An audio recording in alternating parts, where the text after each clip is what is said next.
اعوذ باللہ من الشیطان الرجیم ما کان محمد ابا احد من رجالکم ولکن رسول اللہ وخاتم النبیین۔ معزز سامعین گرامی قدر، ہر مسلمان کا یہ بنیادی عقیدہ ہے کہ رسول اللہ صلی اللہ علیہ وسلم آخری نبی ہیں، اور ان کے بعد جو بھی نبوت کا دعویٰ کرے گا وہ مرتد ہو کے مرے گا، وہ زندیق ہے، وہ کافر ہے، اور اس کے کفر، اس کے زندیق ہونے، اس کے مرتد ہونے میں اجماع امت ہے، اور جو نہیں مانتا اس کو بھی امت سے خارج کیا جاتا ہے۔ معزز سامعین گرامی قدر، یہ بات بھی آج سمجھنے کی ضرورت ہے، آج آپ نے کھلے دل سے اس بات کو سمجھنا ہے۔ بعض لوگ سیاسی وابستگی کی وجہ سے تعصب کا مظاہرہ کرتے ہیں۔ آج بھی جو قادیانی اور مرزائی ہوتا ہے وہ مرتد ہوتا ہے۔ اس کی وجہ یہ ہے کہ اس کا ہر بچہ جب بالغ ہوتا ہے وہ رسول اللہ صلی اللہ علیہ وسلم کی رسالت کا اقرار کرتا ہے، اور پھر ان کی ختم نبوت کے اوپر ڈاکہ ڈال کر ایک مرزا غلام احمد قادیانی کو نبی مانتا ہے۔ آج نہایت افسوس اور دکھ کی بات ہے، اور صرف سیاسی وابستگی کی وجہ سے بعض لوگ ایسے فیصلوں کا دفاع کرتے ہیں۔ ہم آپ کے سامنے چند نکات رکھنا چاہتے ہیں، امید ہے کہ آپ کھلے دل سے اس کو سمجھیں گے۔ قادیانیوں کو، مرزائیوں کو اقلیت کے تمام تر حقوق دینے کا اعلان ہوا ہے۔ مجھے ایک بات بتلائیے، وہ قادیانی، وہ مرزائی جو پاکستان کے آئین کو مانتے ہی نہیں، جس کے اندر ان کو کافر قرار دیا، وہ اس آئین کو نہیں مانتے، ان کو اتنا نوازنے کی بڑھ چڑھ کے ضرورت ہی کیا ہے؟ مجھے ایک بات اور بتلائیے کہ مرتد جو ہوتا ہے، کیا اسلامی شریعت میں یا اصول شرعی کے اندر اس کو اقلیت کے حقوق مل سکتے ہیں؟ قطعاً نہیں مل سکتے جب تک وہ مرتد۔ حکومت کا کام ہے، یہ بات بھی یاد رکھیے، ہم اس بات کے اوپر انگیز نہیں کرتے۔ مرتد کی آپ کو پتہ ہے اسلامی شرعی سزا تحقیق کرنا، ان کو وطن سے جلا وطن کرنا، یہ میں نے اور آپ نے نہیں کرنا، ہم نے تو حکمرانوں کے سامنے یہ صرف مطالبہ رکھنا ہے، یہ کام حکمرانوں نے کرنا ہے۔ آپ مجھے بتائیے ایمانداری کے ساتھ ہمیں کیا مسئلہ عیسائیوں کے ساتھ؟ 20 برس ہم عیسائیوں کے ساتھ اس ملک میں رہ رہے ہیں، ہندوؤں کے ساتھ اس ملک میں رہ رہے ہیں، ہمیں کسی کے ساتھ کسی بھی قسم کا کوئی مسئلہ ہو، ان کے شادی بیاہ میں مسلمان شریک ہوتے ہیں، جو گھروں میں کئی مرتبہ عیسائی کام کرتے ہیں، ان کے نکاح، ان کے جہیز کا سامان مسلمان بنا کے دیتے ہیں، کوئی مسئلہ نہیں ہے۔ اقلیت کے ساتھ ہمیں کوئی مسئلہ ہی نہیں ہے۔ قادیانی جب تک مرتد رہیں گے ان کو اقلیتوں کے حقوق نہیں مل سکتے۔ جب وہ اپنے آپ کو غیر مسلم تسلیم کر لیں، پاکستان کا لا اور آئین تو تسلیم کریں، آپ اسلام کی بات بھی چھوڑ دیں، آئینی طور پہ وہ خود کو کافر تسلیم کر لیں، اقلیت کے حقوق لے لیں۔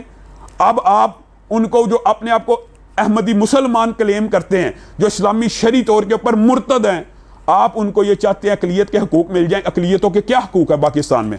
عبادات کی ادائیگی ساری کی ساری ان کو اجازت مل جائے گی، ممبر پارلیمنٹ بننے کی اجازت، اقلیتوں کے جتنے حقوق ہیں آپ اچھی طرح سمجھتے ہیں، اور ہمیں کبھی کسی عیسائی ہندو اقلیت کے اوپر یہ اعتراض نہیں ہوا کہ وہ پارلیمنٹ کا ممبر کیوں بنتا ہے، وہ اپنی عبادات کو کیوں سر انجام دیتے ہیں۔ ہماری لا کے اندر لکھا ہے کہ یہ اپنے آپ کو جو احمدی مسلمان کلیم کرتے ہیں، یہ مرتد اپنی عبادت گاہوں کو مسجد نہیں قرار دے سکتے، یہ اپنے قبرستان کو مسلمانوں کے قبرستان کے مطابق نہیں کر سکتے، اور یہ مسلمانوں کے قبرستان میں داخل نہیں ہو سکتے، ادھر دفن نہیں ہو سکتے۔ ان کے شاعر فرق ہے، یا اپنے شاعر کو مختلف کر لیں، یا اپنے آپ کو بدل لیں، یا اپنے آپ کو کافر ڈکلیئر مان لیں، پاکستان کا آئین مان لیں، کم از کم یہ تو ہمارا مطالبہ جائز ہے نا۔ علماء ایک عرصے سے حکومت سے مطالبہ کرتے ہیں کہ آئین میں ان کو کافر قرار دیا، یہ مانتے نہیں، یہ تو ریاست کے باغی ہیں۔ جو بندہ ریاست کا باغی ہو، آپ کبھی اس کو آطف میاں قادیانی کو لگاتے ہیں، کبھی عبدالشکور قادیانی کو بعد بھیج دیتے ہیں، کبھی آسیہ ملعونہ کو رہا کر دیتے ہیں۔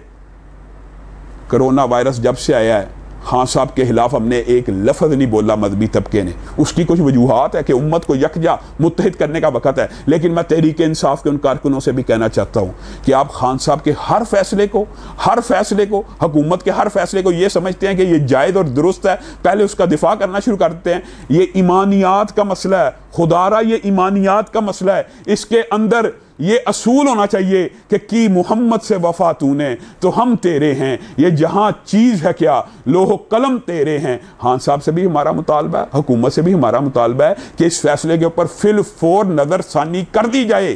اقلیت ان کو تب مان لیا جائے جب وہ اپنے آپ کو کافر مان لیں، اگر وہ اپنے آپ کو کافر نہیں مانتے تو وہ مرتد ہیں۔ ہر قادیانی جو آج بھی پیدا ہوتا ہے، یہ مسئلہ بھی اچھی طرح سمجھ لیں، پہلے بھی آپ کے سامنے رکھ دیا ہے کہ جو بھی قادیانی آج بھی پیدا ہوتا ہے، وہ بچہ جب بڑا ہوتا ہے رسول اللہ کے نبی ہونے کا، پیغمبر ہونے کا، رسول ہونے کا اقرار کرتا ہے۔ اس کے بعد ایک مرزا ملعون جو اللہ کا بھی گستاخ، جو رسول اللہ کا بھی گستاخ، جو صحابہ کا بھی گستاخ، جو سابقہ انبیاء کا بھی گستاخ، اس کو نبی مان لیتا ہے اور پھر بھی آپ سمجھتے ہیں کہ وہ اسلام اس کا برقرار رہ جاتا ہے. اور ان کی عقل کے اوپر بھی حیرت ہے جو اس کے ماننے والے ہیں کہ ان کا نبی. اس حوالے سے اگر کوئی تفصیلات پڑھنا چاہتا ہے تو میری کتاب القادیانیت کا مطالعہ بھی کر سکتا ہے. ان کا نبی, صرف ایک بات کر کے اپنی بات کو ختم کرتا ہوں, اتنا محبوط الحواس تھا. کہتا ہے ایک مرتبہ جیب کے اندر مٹی کی ڈیری ڈالی ہوئی تھی, ایک ڈیلا ڈالا ہوا تھا, اور ایک جیب میں گڑ کا ڈیلا ڈالا ہوا تھا, اور کبھی مٹی کو گڑ سمجھ کے چکھ رہا تھا اور کبھی گڑ کے ساتھ استنجا کر لیا کرتا تھا. معاذ اللہ, خدا کرے کہ میری ارض پاک پر اترے وہ فصل گل کہ جسے اندیشہ زوال نہ ہو. قم للصلاة إذا المؤذن كبارا أقبل لربك مسرعا متطهرا دع عنك ما